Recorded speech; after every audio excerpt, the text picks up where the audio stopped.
Officially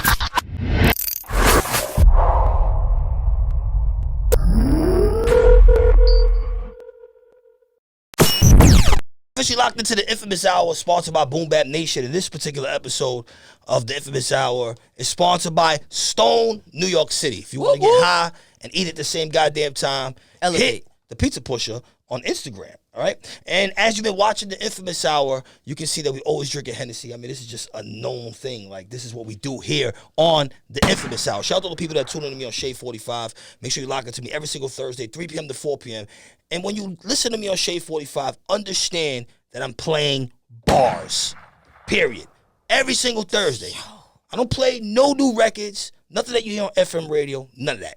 I play bar work. So while I'm on Shade 45, you can actually request live records from me. And you go to my Instagram, at the Inphamus Amadeuz. I take requests. And actually tomorrow, by the time you see this, it'll be later on. But tomorrow's Valentine's Day. Well, the day out, one day before Valentine's Day. And I'll be doing like an R&B mix, and I'll be pulling like a bunch of records out. I shout out to everyone listening to me on Shade 45, okay? Right now in front of me, I have someone that when you mention elite lyricists in general, but especially female lyricists, she has to be in the conversation. I mean, this is what it is. When you mention the Lauryn Hills of the world. Oh, man. When you mention the Rod Diggers of the world. Don't worry, there's gunshots. You can't hear it, but there's gunshots. No, I hear it. When you mention any elite lyricist, Lady Luck has to be mentioned. And matter of fact, I spent a whole year trying to get this woman on Don't Shade exaggerate. 45. I knew you was coming with the bullshit. Don't exaggerate. A whole year. It was no fucking year. It was a year. Now, I know. At least. I know you talk about. Ooh, no, you know, fuck you. Listen. It was a year. At least. Shout out to Miss Listen. No, shout out to you. And even though I love that Game of Thrones intro that you just gave me, it was so fucking amazing. I was over here more amazed at how great you are. What you're doing. Thank you. Like how you just paused, rolled off the tongue. Yeah. What you doing? Like it's no script. It's no practice. Then you hitting the buttons like you your own fucking producer. Not pause, not sucking no dick. All right? Even though I know how to do that too. All right? I please whoever I'm with. Okay? That's why I've been just like a nigga in a bitch. You know what I'm talking about? I can fuck anybody. You know, a nigga got mad at me. You know, his bitch want to come meet me. I said, I'll fuck both of y'all. I don't know who you talking about. You know what I'm saying? So, get a round of applause. No, you talking about all the Henny, but go ahead, bro. What was you saying? In a weird way, I've only been doing radio for 4 years. I actually was on. Only 4 years? No, 4 years. I was actually on a show on National Geographic selling nutcrackers. Whoa, pause. Yeah, the real nutcrackers, the drink? Yeah. You know I used to sell nutcrackers. Shout out to every motherfucking person who ever bought a Lady Luck CD or ever bought a motherfucking nutcracker from me. You kept my fucking lights on. You paid my insurance. You helped me with everything I fucking did. So everybody at them what do they call it? Tailgating parties. Yeah. Everybody downtown Newark. Shout out downtown fucking Newark. Shout out all the strip clubs. Jersey Girl. Everybody. I met everybody through Jersey Girls. I did a song with Mobb Deep. Prodigy met me at the motherfucking strip club. Yeah. Prodigy, my motherfucking nigga, real nigga. I met them at the strip club. I seen everybody at the strip club. So shout out to everybody who helped me keep my lights on, giving me $5, $10 a CD. And I sold so many nutcrackers out this motherfucking bitch. So shout out to everybody, Patterson, everybody. I'm sorry, Neo Geographic. No, it's all good. I'm actually that you mentioned Prodigy because I actually got the chance. I shot Prodigy's last music video.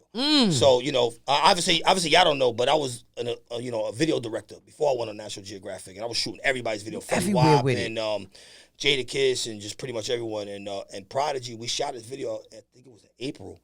And then he died in June. He passed away. So RP to Prodigy. And that was his last transitioned, man. And that was a great segue. I can bring you in as a co-host. It was a great segue for the Nutcrackers and the Prodigy. It's the intuition. Pass the Hennessy again, man. Hennessy moving. Put a little snippet right here for the people that didn't get we will absolutely do that. Yes. One of the things that I want to talk to you about is, social media has basically taken over everybody's lives, and it's allowed a lot of young people to become exposed and gain fame quickly. But you got signed very early on. I was 6 years old. And it was a much different time. Talk about like the signing process as opposed like then to now, because these kids are basically getting signed without doing shows and not doing radio interviews. But you have to prove yourself as an MC. Social media, it's a different time. But let me tell you something. There were certain people who kept me alive. I'm not even answering your question. I'm just doing what I want to do. There's certain people who kept me alive after my record deal. In the way that the world is changing from how it was before. Because when I first got a record deal, there was like a bunch of publications, and if you wasn't in these magazines, you wasn't shit. But if you were in these magazines, you was the shit. I'm the first rapper, fuck female, I'm the first rapper to get 10 pages in the New Yorker magazine. Oh, let's get a round of applause for that. My Jewish boyfriend will say 8. It's 8. Shut up. I'm gonna count the pages where there's promotions. But at the being in the Source magazine, I was actually the first reality show because the Source magazine followed me for 12 fucking episodes. Well, 12. What was it? Magazines or whatever it was, 12 editions. So like, it was like I'm in this weird space. So when J. Cole talks about being the middle child, I'm dead ass the middle child. Like there is no growing up hip hop. I am growing up hip hop. Like I was a baby when Sugar Hill was running. You know what I'm saying? So like, if anything, like I was around when Missy Elliott was before she was. I was around when Elgin before he was Genuine. You know what I mean? So I've experienced so much, and I've been at the beginning of so many people's career. And even when I was in my purgatory, which is like I'm not in heaven, but I'm not as hell. There's people like Steve Reyes who kept me alive. Give me a gunshot for Steve Reyes. Give me You know what I mean? It's people, give me a round of applause. It's people like Steve Reyes who kept me alive. It's certain people like when I gave up on myself, there were people who made sure I couldn't give up because I couldn't give up on me because there was other people who fucked with me. So I'm all over the place. Shout out to our sponsor Hennessy and Stone. But it's been a great journey, and it's a great journey. And like just speaking to the kids and anybody who's watching, like you're looking at a person who would love to give up. You know what I'm saying? Because like Michelle Obama was saying, in some of her interviews, it's easy to go low. It's easy to give up. It's easy to say fuck things. And you're looking at a person who would love to, because I meet so much opposition in my life. But when I don't give up is when everything keeps going. Like I get so many different opportunities when I try to stop rapping and I try to stop just doing what I'm doing, but I can't, because God will send somebody my way. The universe will send somebody my way to be like, yo, Luck, you dope. And I'd be like, well, fuck it. If you think so, I got to keep going. You get what I'm saying? So I'm not trying to get deep. Like I realize that my mission now is not for me. My mission is like, I am the poster child of don't give up. Yeah. Because like it's 2020 and I'm not gonna lie to you, bro. I've never heard so many people say they're proud of me in my life. It feels fucking good. Because before I've spent over a decade of niggas ignoring a bitch. You know what I'm saying? I spent a decade of selling my CDs and being in like complete darkness, not knowing what's going on. So to wake up in the morning and have to actually be celebrated. Yeah. And I've been doing this for so long. I'm not gonna say it's weird, but I've done it so long without being celebrated, just because I've known that, like, fuck it. Yo, bro, I've had times, like, I've had many suicide moments, you know what I'm saying? And the only reason why I speak about it is because I know that there's people who's actually going through it. I tried to jump off the bridge October 11th, 2018.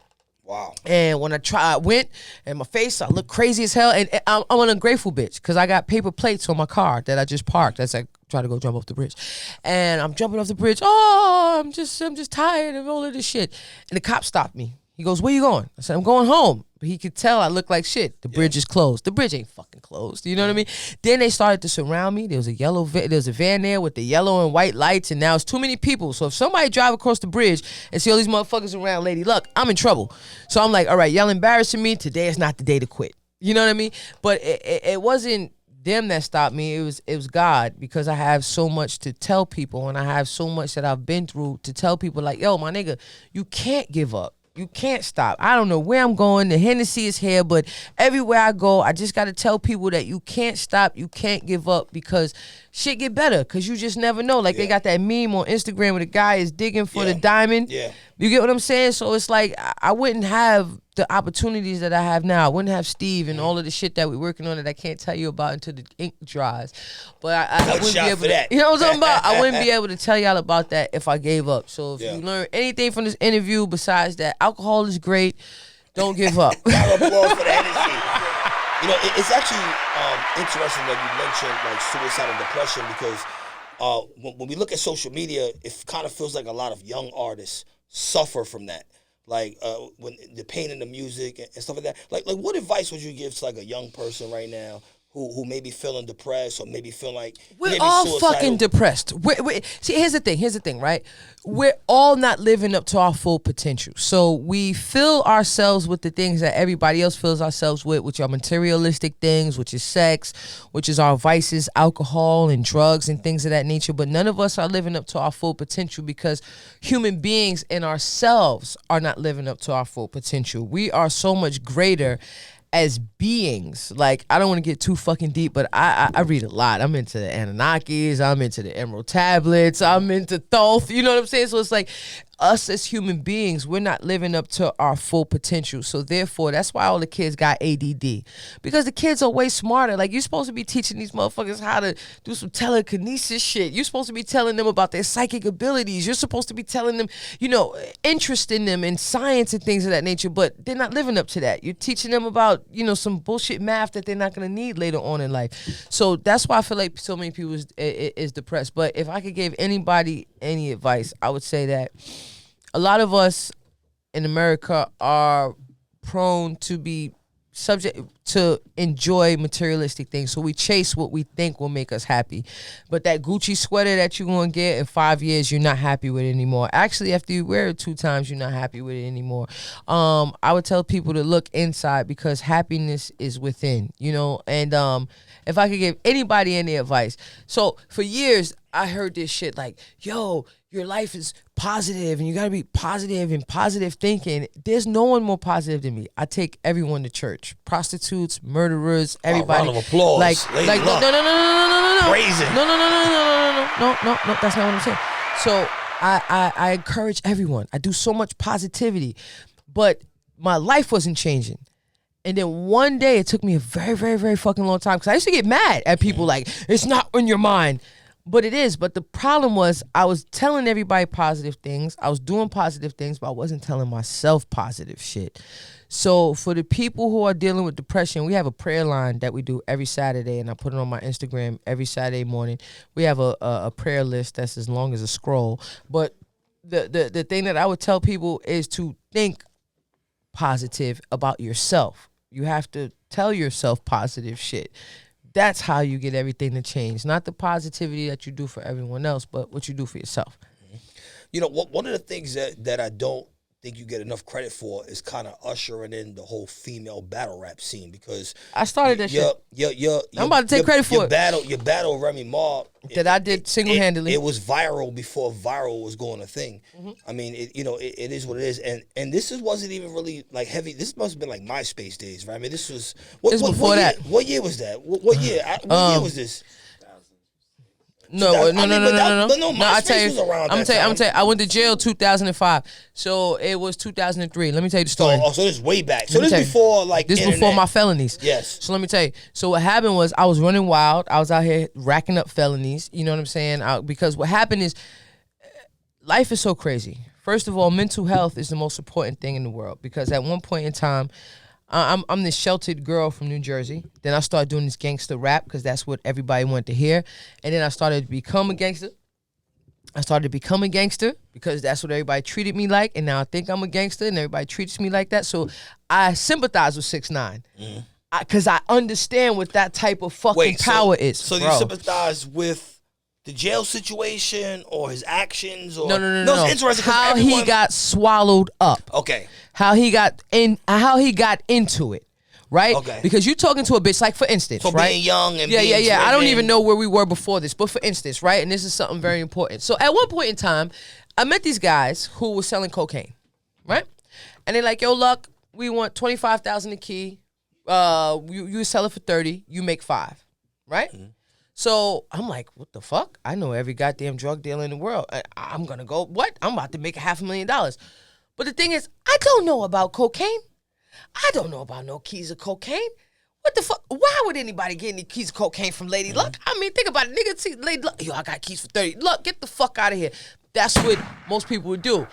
Now, Jesus Christ, one person didn't, but all right. So anyway, I'm telling you, I got miracles, man. Wait till we do this motherfucking movie. I'm here. You know how they say skin in your teeth? Yeah. Man. So so with 6ix9ine, I look at the situation because I know what it is to not be from that power and kind of be drawn and into obtain it. it. Yeah. You get what I'm saying? So like I'm trying to explain. Like I'm a girl from Bergen County, New Jersey. Now, don't get it fucked up. Now you're talking to a real bitch because of what they treated me like. So I did gangster rap, and all the gangsters treated me like a gangster bitch. I'm a gangster now. Yeah. You get what I'm saying? So now I'm gonna do gangster shit. And now a bitch is out here racking up felonies, running around, because in my mind, just like how Tupac did when he did Juice. Yeah, okay. You get what I'm saying? So Juice is what, if you ask me, Juice is the movie that destroyed Tupac. Because now you put him in that power of him being that. Now everybody's going to treat him like that. Now that's who he's going to be. And it's a vicious cycle. You get what I'm saying? So I'm not saying the whole snitching thing with 6ix9ine.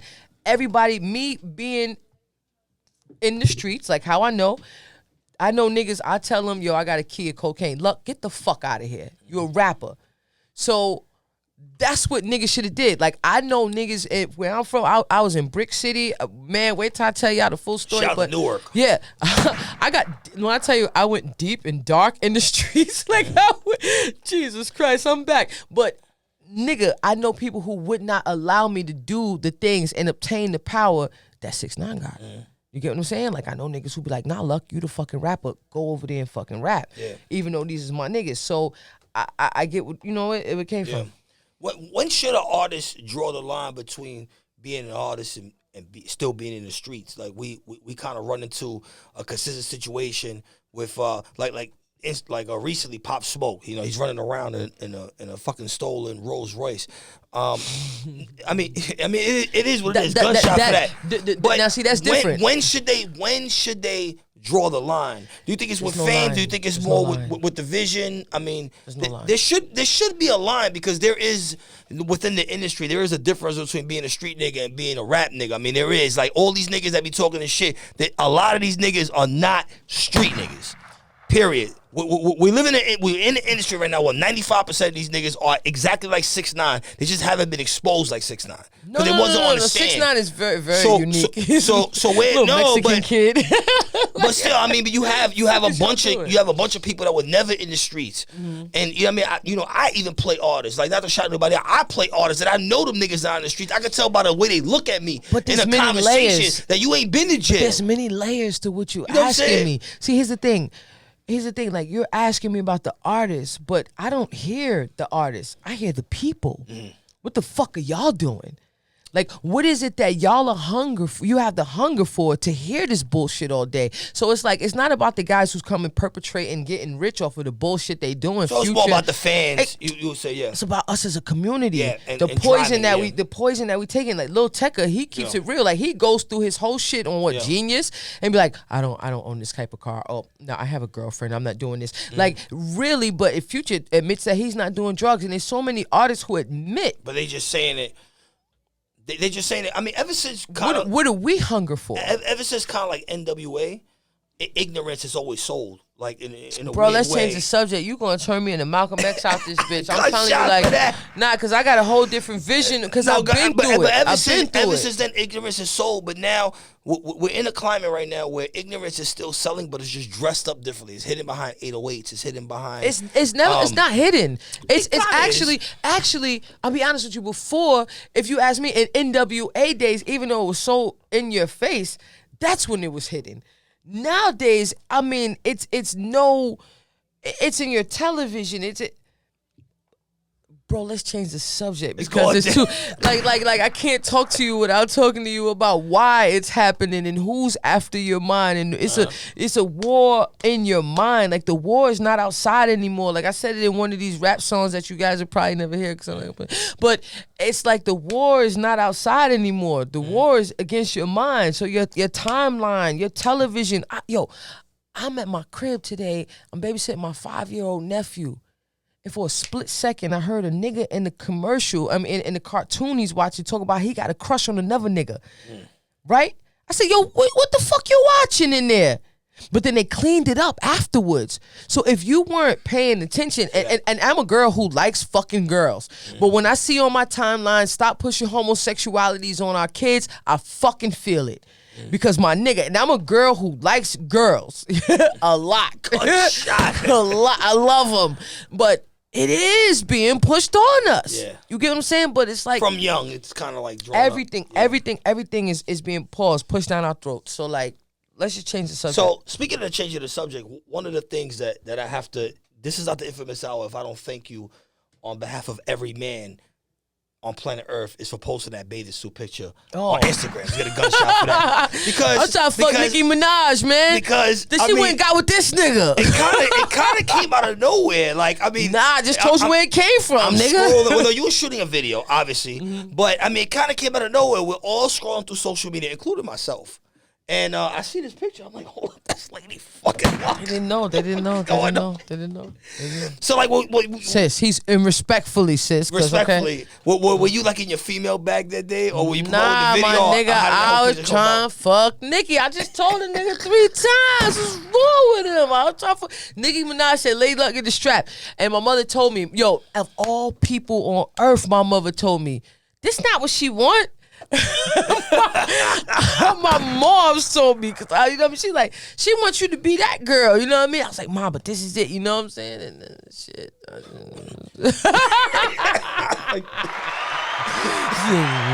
of applause. One of my favorite records of all time that I get requested when I'm on the radio is Symphony 2000. Damn. Like I literally, I swear to you, at least like 6 times a month, I get requested for Symphony 2000, EPMD, Redman. I forgot what you were on, obviously. Oh. How did that whole entire record become about? Because the original record with Kool G Rap, and I mean that record was amazing. Big Daddy Kane and all y'all of them, kind of like still was able to come behind. Yeah, I hear the video. I see the video in my head. And they were still able to come behind it. I mean, we're talking about legends, and you know, and y'all and you guys were coming up at that time. So how did that whole record come about? I was rapping on the radio, and I rapped. So I didn't win a competition. What happened is they had some segment on the radio, and I called in, and Skeletor was like, "You a girl?" And I'm like, "Yeah." And he was like, "I'm gonna put you on." And then I won 6 days in a row battling other people. Then I went up to the radio station, and then I rapped, and then all the record labels came in, and at Lover Chose we went to Def Jam. But the reason why I was on 72,000 is because Redman heard me on the radio. He called Eric Sermon. And Eric Sermon called Kevin Lyles.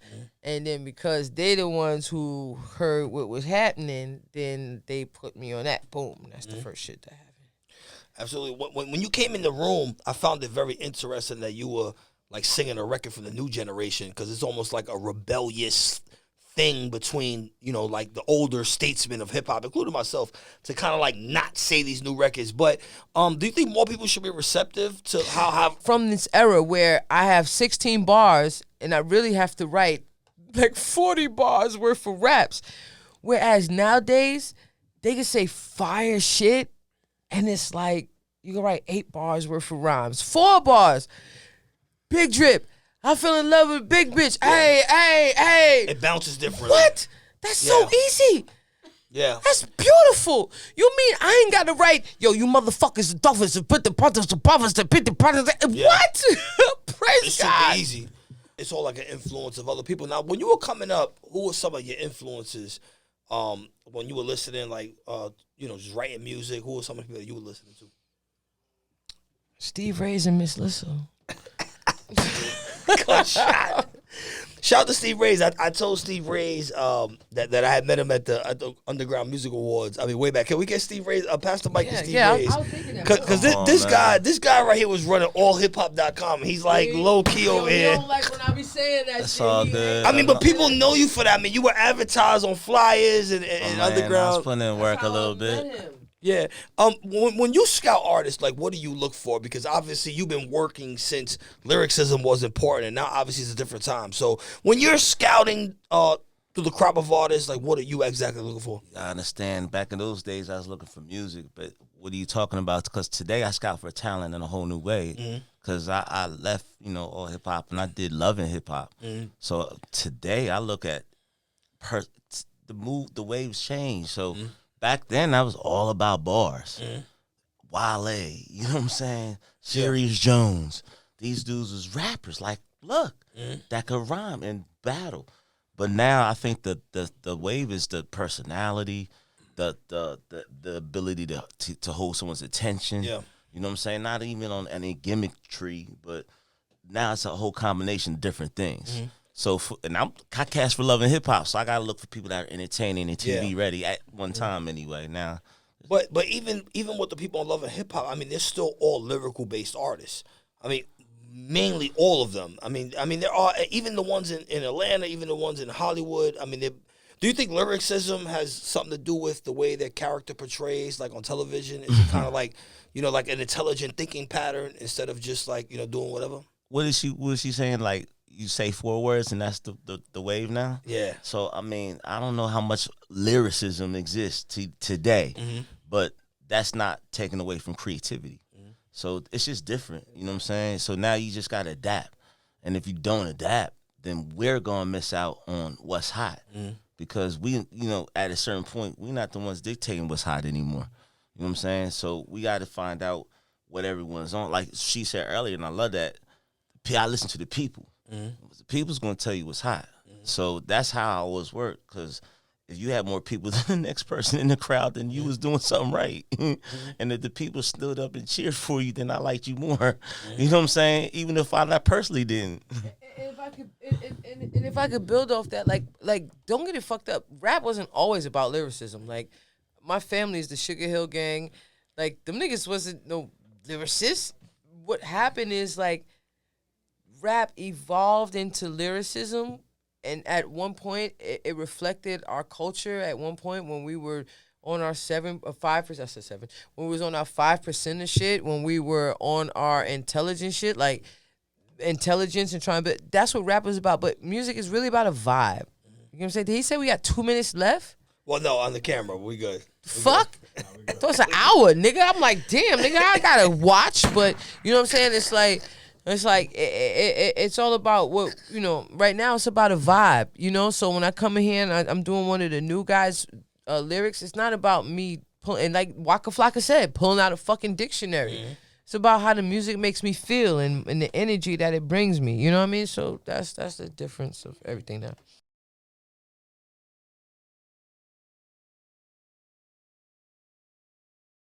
Hey, Obviously. hold the fuck out. Okay, here we go. Hey, Billy, right now. Are you getting this? This is Inphamus Hour. Get it. Nah, that nigga missed it. That nigga Now, obviously, wait, hold on. Time out. Oh, you're rocking the boat? No, that's ours. That's ours. Look at his cup. You gotta come Don't this give way. him none No. of ours. No, Look you what gotta he come. got. You gotta. No, babe, that's us. No, That's listen. us, babe. No. Sit down. What you mean? That's us. We No, gotta. babe. No, I gotta tell my baby. I gotta Inphamus tell my baby. I gotta tell my baby because look, you got that big ass cup. Pause. So baby, this is talking about sex, you mentioned Yes. earlier. Wait, hold on. You mentioned earlier. Obviously, you Nice like at women. it. You like women. But right. you mentioned that can't you talk too that you were crazy, getting my girl rocking is with here. a man too. No, I don't know if I want to talk about this in front of my No, girl now. this So you is the should have fucking did this. Inphamus Hour, and this is your fault because I was here to talk about hip hop, but you want to talk about sex. I'm a freak. So we're gonna talk about the I'm sex. a freak. I'm not gonna lie. I'm a So freak. is everything in play? Women, Yeah, threesomes, or I've had fivesomes before. wow, round of applause. I'm talking about I got Hollis here. I don't want to. All right, so wait, I don't know what you want. Five sums. Do you want to be? Wait, hold on, talk. Okay, now the fivesome. No. It was a fivesome. Time out. All right. But I was on. Hold up. It was a fivesome, so- but I was the only nigga in the room. You know what I'm saying? But I had. Also, it's all women. No, There's right. no Hold fun on. in there. Like, who the fuck? Who are you? I'm asking you. No. Okay. Time out. Okay, I was with a Capricorn for 8 years. Okay. Right, and she was a Capricorn Nigerian. is when, like January. January. She was like, right, I love you. So she was a Nigerian Capricorn, and how we even got together is we in the club, and she's like, well, I like my lover to have more than one lover. I said, well, then let's get married. You know what I mean? So like we had a girlfriend live. We had a girlfriend live with us for 6 months, and she, it was beautiful. How did that work out? Because I tried it. No, I'll tell you, you cut me. me up. You cut me up. It was beautiful, but her only requirement was if I had sex with anybody was to not get my heart involved, because she said to me that cheating was when you love them. So you could do whatever you want with your body. You Wait, have so a when good you mean time. sex, is this like all three of She you did inclusive, not mind. or like She you on the she side? never mind if I went and did my thing. Oh my God. But her Round only, of applause. but here's the thing. Her only problem was if I started to have feelings for them develop. But that is an oxymoron. I'm a Sagittarius. Yeah. I love everybody. Sex in a way can. You give me some become good feelings, sex. yeah. I love you. So I'm here for you. So like, oh God. Holla, get out. So I want to know. okay, no. So hey, So we had this. I can't even give you the full story because it's a whole story on how I even got this trifecta in my house. So I can't. It's a long story. Just wait for the book or the movie. But I had 2 women in my house. I'm playing Call of Duty. One's cooking. One's cleaning. I'm the fucking man, you know what I'm saying? I mean, and then my ex was an exotic dancer, so now we live with a woman, and then she brings 2 females home. Wait, so your ex was a dancer? Yes, and our girlfriend living with us was a dancer. Oh my God. Yeah, and I didn't even have an album out. You know what I mean? So, oh God, holla! But I am delivered. This is all for game. This has nothing to do with records. I mean, this is. Nah, it's just this. I'm that nigga. You know what I'm saying? Like that's what that. See, so I'm drunk now. That's why it be hard for me to fuck niggas because God. This is the best interview. My I've ever had stroke be life. better than these niggas. Like Wait, I'm telling okay, you, like so can I? All right, like when was that's the last the time you was only with a man? reason why I can't answer that question. Why not?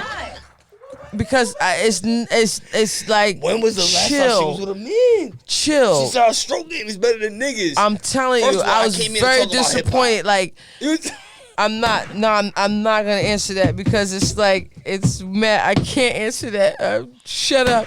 It happened by accident. That's why I don't drink Henny, but I'm here drinking Henny. It happened by accident.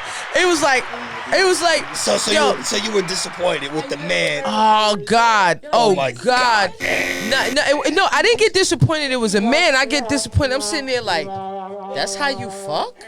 You know what I'm saying? Like I ain't even gonna lie. Like I ain't even gonna lie. Oh God, can we talk about something else? I ain't gonna lie. Like I'm sitting because like, oh man, where's my team? No, I don't have a manager here and nothing. I don't have no PR here. No, you're not. You're like pushing me. Go, Luck, go.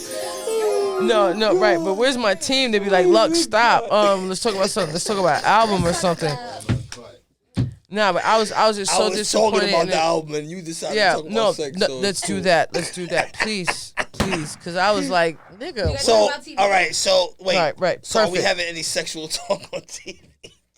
Perfect. Initiate startup I'm just saying, process. I'm here for a good time, not a long time. Yeah, you know what I'm saying? So what process? Because you were on TV before. Yeah, we had thank God, we had First Family in Hip Hop, which was I a know. show about me and my fucked up family. Is this another subject we're getting into? I don't think we should talk about anything while I'm drunk on segued into Henny. yourself. Like, No, and I looked bad. I was with a whack bitch on the show. You know what I'm saying? My family was whack, but you right. it is about the glow. Yeah. You're right. There you go. But I carried the show on my back. You know what I'm saying? So shout out to my cousin Darnell. Shout out to Leland. We did a good job on there, but everybody else was whack. Oh, besides my parents. Shout out to my parents. You know what I mean? Reality TV is kind of dope because it creates another avenue for artists to get a bag. I was before Papoose went on Love and Hip Hop. He actually wanted to do like his own reality show. So I was there when Remy Ma was supposed to get out, but the police had found out that that we were filming outside. And they Shout shut out it to down. Remy, Shout man. out to Remy is a real nigga. You know what I'm saying? Because like, back in 2018, I believe it was, like Remy had said my name in one of her freestyles, and everybody was like, "Oh my God, look at Remy!" And I was like, "Oh, I'm coming for her head. I've been waiting for this moment." You know what I mean? Because I did so many interviews just hating the bitch. You know what I'm saying? Because okay, I can't do that because okay, right? But but what happened was it was like I wrote mad rhymes to go back at Remy because she she said my name by accident. But was there real drama? Let me with the finish battle, telling you or was how the we got battle cool. just set up? No. Chill. We can't do that. We're talking about now. So what happened? You bugging because then you're gonna take me someplace. You know what I mean? But what happened was I wrote another rap to battle Remy again. You know what I mean? Like, I hate you all over again. You said my name. But when I watched the video, she said it by accident. Like, she's rapping. She forgot my name was in the shit, you know? And then I was like, I don't want to do this anymore. And I'm pretty sure she doesn't want to do this anymore. Jesus Christ. So I wrote, I wrote like 3 verses to go at her head. Because, I mean, but then, shut up. But then I wrote a rap, like, fuck it. Shout out to everybody who raps, all the females with, rappers with titties. I love you guys. And I shouted Remy out. And then Remy DM'd me. Like, yo, look, praise God, it's over. And she didn't say it like that, you know what I mean? But it was like, yes, thank God, it's over. You know, we exchanged numbers. You know, we talk. We like each other's shit. You know, she's looking fucking phenomenal. I'm so proud of that bitch. God damn, bitch. Absolute Like, applause, yeah. God damn, Remy, you look good. I holler. I'm just kidding, Pap. I'm just kidding, Pap. But I holler. You know what I mean? But you know what I mean? Like, shout out to Rem. And it just feels so good, you know. And then I had to hit Nikki, like, hey, Nikki, listen, me and Remy's cool now, okay? I don't know him and you guys. But this is deeper than rap. Like, this has been going on before you even pop. You know what I mean? So it's like, I single-handedly, like, you know, and it just realized it this year. Before, I used to run from the shit. But this year, I realized, like, hold the fuck up. I started female battle rap. You know what I mean? Because no, you did. Like my nigga, like not even no bullshit. I used to run from it because I didn't like being a battle rapper. I don't like the outcome that came from it. But I had to look at it from a different perspective when I changed my perspective on life, when I started meditating, namaste. You know what I mean? When I started doing all that shit, I had to realize, like, wait a minute, bitch. Had you never went to Fight Club and set it off with Remy, because I started it. Remy didn't do this. I went there like, yo, where the fuck is Remy? Nigga, this is me.